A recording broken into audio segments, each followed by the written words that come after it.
Hello students, moving on to our last topic of the chapter, that is trend analysis. What does it mean to study the financial position of the business,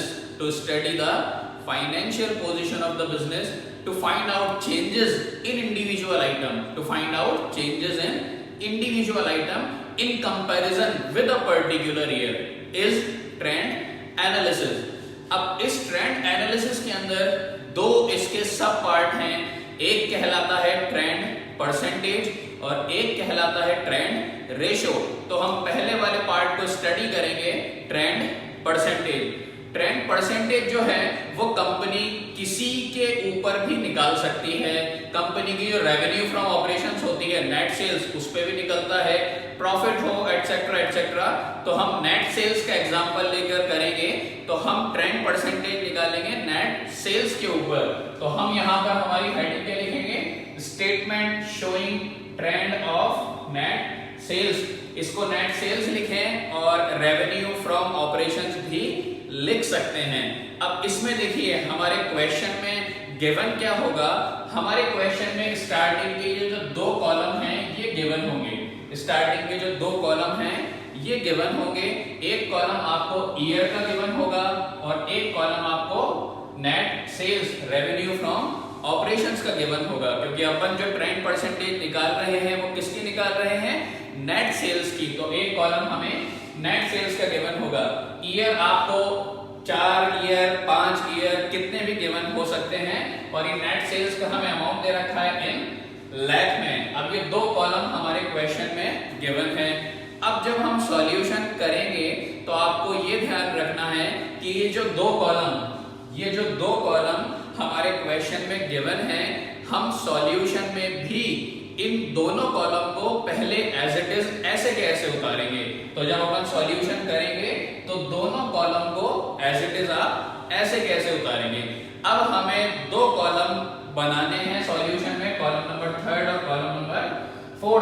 column number 3 जो है वो अपना कहलाता है increase और decrease in comparison to base year.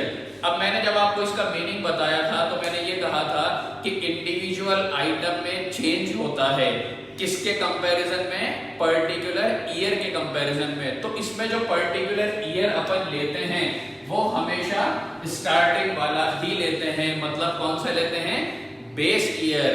मतलब company जिस साल में इन्होंने ये स्टार्ट किया 2009-10, तो ये कंपेयर करते हैं कि पहले साल में हमारी सेल्स कितनी थी। फॉर एग्जांपल 2007 में मैंने बिजनेस शुरू किया, 2007 में मेरी सेल्स थी 5 लाख, 2008 में मेरी सेल्स हो गई 8 लाख और 2009 में मेरी सेल्स हो गई 4 लाख। तो अब ये लोग क्या करते हैं, पहला जो साल होता है बेस ईयर, उससे कंपेयर करते हैं कि नेक्स्ट ईयर में मेरी सेल बढ़ी या कम हुई, फिर उसके नेक्स्ट ईयर में मेरी सेल इंक्रीज हुई या डिक्रीज हुई। तो इसलिए हम कॉलम नंबर 3 निकालते हैं कि अमाउंट हमारा इंक्रीज हुआ या डिक्रीज हुआ, किसके कंपैरिजन में, बेस ईयर के कंपैरिजन में। तो सबसे पहले कॉलम नंबर 3 हमारा यही बनता है। अब देखिए बेस ईयर को ही लेते हैं। इसमें बेस ईयर में सेल्स कितनी है, 20, अमाउंट लाख में है 20 लाख, तो बेस ईयर में हमारी सेल कितनी है, 20। अब जब मैं इसको कंपेयर करूंगा, किससे कंपेयर करना है, कंपेयर इसी वाले ईयर से करना है, हमारा अमाउंट इंक्रीज हुआ या डिक्रीज हुआ। तो जब मैं 20 को 20 से कंपेयर करूंगा तो 20 माइनस 20 कितना हुआ, निल, 0। तो यहां पर अपना अमाउंट कितना आएगा, निल। फिर अपन नेक्स्ट ईयर को कंपेयर करेंगे ऐसे ही, 15 माइनस 20, तो 15 माइनस 20 अमाउंट मैंने आपको पहले भी बताया था कि negative amount indicates in bracket only. तो 15 माइनस 20 मतलब मेरी सेल्स जो है वो 5 लाख से कम हो गई in comparison to base year. इस ईयर में मेरी सेल 5 लाख से कम हो गई in comparison to base year, तो मेरी सेल डिक्रीज हुई। तो इंडिकेट कैसे करेंगे, ब्रैकेट में, तो ब्रैकेट में क्या आ जाएगा, 5। फिर नेक्स्ट ईयर में कितनी हो गई सेल, 25। कंपेयर किससे करना है, बेस ईयर से ही, तो वापस से कंपेयर करेंगे बेस ईयर से। 25 माइनस 20, अब सेल बढ़ी, इंक्रीज हुई, तो अमाउंट कितना आया, 5। लास्ट ईयर वाला भी ऐसे ही 28 माइनस 20, वापस से सेल इंक्रीज हुई तो अमाउंट वापस से पॉजिटिव। तो अपना कॉलम नंबर थर्ड इस तरीके से निकलेगा। आपको अमाउंट को कंपेयर करना है, सारे अमाउंट को कंपेयर करना है, और कंपेयर सिर्फ किससे करेंगे आप? बेस ईयर से ही करेंगे। तो ये अपना कंपैरिजन हो गया कॉलम नंबर थर्ड में। लास्ट कॉलम के ऊपर आते हैं। लास्ट कॉलम में अपन को क्या निकालनी है? परसेंटेज निकालनी है। किसकी परसेंटेज निकालनी है? जो अपना अमाउंट इंक्रीज या डिक्रीज हुआ है, जो अपना अमाउंट इंक्रीज या डिक्रीज हुआ है कॉलम नंबर थर्ड में, इन सारे अमाउंट की हमें परसेंटेज निकालनी है। इन सारे अमाउंट की हमें परसेंटेज निकालनी है। और परसेंटेज निकालने के लिए आपके डिवाइड में कौन सा अमाउंट रहेगा? वापस वही बात, कौन सा वाला अमाउंट रहेगा? Base year. अब अपन को लास्ट वाले कॉलम में क्या करना है? इन सारे अमाउंट की परसेंटेज निकालनी है, और डिवाइड में अपना कौन सा ईयर रहेगा? Base year. अब स्टार्टिंग से आते हैं हम। सबसे पहले अमाउंट निल है, तो यहाँ पर परसेंटेज भी क्या होगी? निल। नेक्स्ट क्या है? माइनस का 5। अब माइनस का 5 डिवाइड किससे करूंगा? 20। तो 5 डिवाइडेड बाय 20। अब इसकी जो परसेंटेज आएगी, तो परसेंटेज जो भी आएगी इसकी, तो नेगेटिव है तो परसेंटेज भी किसमें लिखेंगे? ब्रैकेट के अंदर। तो कितनी परसेंटेज आएगी? 25, नेगेटिव की परसेंटेज। ऐसे ही है ना। फिर उसके बाद नेक्स्ट कितना है अपना अमाउंट? 5 डिवाइड किससे करेंगे? वापस 20। फिर उसके बाद नेक्स्ट कितना है? 8, और डिवाइड किससे करेंगे? 20। तो इन फोर्थ वाले कॉलम में इन सारे अमाउंट की परसेंटेज निकालनी है, और डिवाइड में हमें क्या रखना है? बेस ईयर ही रखना है। अब इसमें एक बात का ये ध्यान रखिएगा, फेयर में ही जब आप पूरा इसका फॉर्मेट प्रिपेयर कर दें, तो उसके नीचे आप ये लिख दीजिएगा नोट डालकर, इसका ये फॉर्मूला होता है, तो फॉर्मूला हमें ऐसे शो करना जरूरी है। अब अपन क्या निकाल रहे हैं? फोर्थ वाले कॉलम में अपन क्या निकाल रहे हैं? परसेंटेज निकाल रहे हैं। और बेस ईयर कौन सा माना है अपन ने?